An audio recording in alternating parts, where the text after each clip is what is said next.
Hi friends, welcome back to my channel. So ಇವತ್ತಿನ ವಿಡಿಯೋದಲ್ಲಿ ಚಂದ್ರಗ್ರಹಣ ಇನ್ನೇನು ಬರ್ತಾ ಇದೆ. ಸೊ ಹೇಗಿರಬೇಕು ಹೆಣ್ಮಕ್ಳು ಪ್ರೆಗ್ನೆನ್ಸಿಯಲ್ಲಿ ಪ್ರಿಕಾಷನ್ಸ್ ಅದ್ರ ಬಗ್ಗೆ ಎಲ್ಲನೂ ವಿಡಿಯೋಸ್ ಬರುತ್ತೆ ನಿಮಗೆ. ಸೊ ಇವತ್ತಿನ ವಿಡಿಯೋದಲ್ಲಿ ಚಂದ್ರಗ್ರಹಣ ಯಾವಾಗಿದೆ, ಕೇರ್ಫುಲ್ಲಾಗಿರಬೇಕಾ, ಏನಾದರೂ ಪ್ರಾಬ್ಲಮ್ ಇದೆಯಾ, ಇಂಡಿಯಾ ಗೋಚರ ಇದೆಯಾ ಅದನ್ನು ತಿಳ್ಕೊಳ್ಳೋಣ.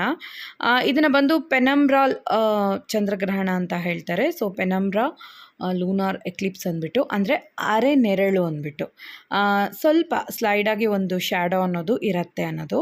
ಸೊ ಇಲ್ಲ ಅಂತ ಹೇಳೋ ಹಾಗಿಲ್ಲ, ಖಂಡಿತವಾಗ್ಲೂ ಒಂದು ಸ್ವಲ್ಪ ಆದ್ರೂ ನಮ್ಮ ಇಂಡಿಯಾಗೆ ಇರುತ್ತೆ ಅರೆ ನೆರಳು ಅನ್ನೋ ರೀತಿಯಲ್ಲಿ ಹೇಳಿದ್ದಾರೆ. ಸೊ ಹಾಗಾಗಿ ಸ್ವಲ್ಪ ಎಚ್ಚರವಾಗಿರೋದು ತುಂಬಾ ಮುಖ್ಯ. ಸೊ ಇದು ಪೆನಂಬ್ರಾ ಲೂನಾರ್ ಎಕ್ಲಿಪ್ಸ್ ಆಗಿರೋದ್ರಿಂದ ಒಂದು ಸ್ವಲ್ಪ ಕೇರ್ಫುಲ್ಲಾಗಿರಬೇಕು. ಆ್ಯಂಡ್ ನೆಕ್ಸ್ಟು ಒಂದು ಚೂರಾದ್ರೂ ನಮ್ಮ ದೇಶಕ್ಕೆ ಒಂದು ಸ್ವಲ್ಪ ಆದರೂ ಅರೆ ನೆರಳು ಅನ್ನೋದಿದ್ದೇ ಇರುತ್ತೆ. ಸೊ ಟೈಮಿಂಗ್ಸ್ ಬಂದು ತುಂಬಾ ಸೇಫ್, ಏನೂ ತೊಂದರೆ ಇಲ್ಲ. ನೈಟು 8:45 ಸ್ಟಾರ್ಟ್ ಆಗಿ, ಅಂದರೆ ಮೇ 5ನೇ ತಾರೀಕು ಬೆಳಗ್ಗಿನ ಜಾವ 1:01 ಮುಗಿಯುತ್ತೆ, ಅಂದರೆ ಮೇ 6ನೇ ತಾರೀಕು. ಸೊ ಏನು ಪ್ರಾಬ್ಲಮ್ ಇಲ್ಲ ನಿಮಗೆ, ಮಾರ್ನಿಂಗ್ ಟೈಮ್ ಏನಿಲ್ಲ ಈ ಸಲ ಗ್ರಹಣ. ಸೊ ಹೆಣ್ಮಕ್ಳು ಆದಷ್ಟು ಪ್ರೆಗ್ನೆನ್ಸಿಯಲ್ಲಿರೋರು ಮನೇಲಿ ಸೇಫಾಗಿರಿ, ಹೊರಗಡೆ ಏನು ಬರೋ ಹಾಗೆ ಏನು ಮಾಡ್ಕೊಳಕ್ಕೆ ಹೋಗಬೇಡಿ. ಜರ್ನಿಯನ್ನು ಆದಷ್ಟು ಚಂದ್ರಗ್ರಹಣದ ಸಮಯದಲ್ಲಿ ಆದಷ್ಟು ಪೋಸ್ಟ್ಪೋನ್ ಮಾಡಿ, ಬೇಡ.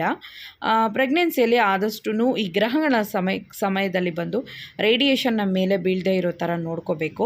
ನೆಕ್ಸ್ಟ್ ವಿಡಿಯೋದಲ್ಲಿ ನಾನು ನಿಮಗೆ ಪ್ರಿಕಾಷನ್ಸ್ ಆ್ಯಂಡ್ ನೆಕ್ಸ್ಟು ಏನು ಮಾಡಬೇಕು, ಏನು ಮಾಡಬಾರ್ದು, ಗ್ರಹಣದ ಸಮಯದಲ್ಲಿ ಹೇಗಿರಬೇಕು ಅನ್ನೋದ್ರ ಬಗ್ಗೆ ನಾನು ನಿಮಗೆ ಪೋಸ್ಟ್ ಮಾಡ್ತೀನಿ.